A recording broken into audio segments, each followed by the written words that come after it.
ബംഗളൂരുവിൽ പ്രധാനമന്ത്രിയുടെ സന്ദർശന ദിവസം ജലാറ്റിൻ സ്റ്റിക്ക് കണ്ടെത്തിയ സംഭവത്തിൽ 6 പോലീസ് ഉദ്യോഗസ്ഥർക്ക് സസ്പെൻഷൻ. SI, ASI, 4 കോൺസ്റ്റബിൾമാർ എന്നിവർക്കെതിരെയാണ് നടപടി.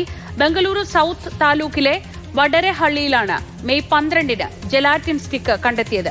KB ശ്രീധരൻ വിവരങ്ങളുമായി. ശ്രീധരൻ, ഈ ജലാറ്റിൻ സ്റ്റിക്ക് കണ്ടെത്തിയ സംഭവത്തിൽ പോലീസുകാരുടെ ഒരു പങ്ക് എന്താണ്? അത് വേണ്ടത്ര കൃത്യമായി ജോലി നിർവഹിച്ചില്ല എന്നതാണോ? ഏത് തരത്തിലാണ് ഇവർക്കെതിരെ നടപടി വന്നിരിക്കുന്നത്? വലിയ സുരക്ഷാ വീഴ്ചയാണ് ഉണ്ടായത്.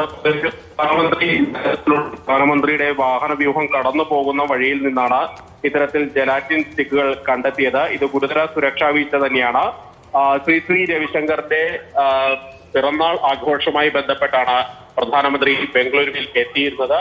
ഏതായാലും ഈ വിഷയത്തിൽ അന്ന് തന്നെ ഉദ്യോഗസ്ഥർക്കെതിരെ നടപടി ഉണ്ടാകുമെന്ന് അറിയിച്ചിരുന്നു. 6 പോലീസ് ഉദ്യോഗസ്ഥർക്കാണ് സസ്പെൻഷൻ ഉണ്ടായിരുന്നത്. ഒരു SI, ഒരു ASI, 4 കോൺസ്റ്റബിൾക്കാണ് നടപടി. ഇവരായിരുന്നു ആ ഭാഗത്ത് ഡ്യൂട്ടി ചെയ്തിരുന്നത്. അത് കാണിച്ചാണ് ഉണ്ടായിരിക്കുന്നത്. ഏതായാലും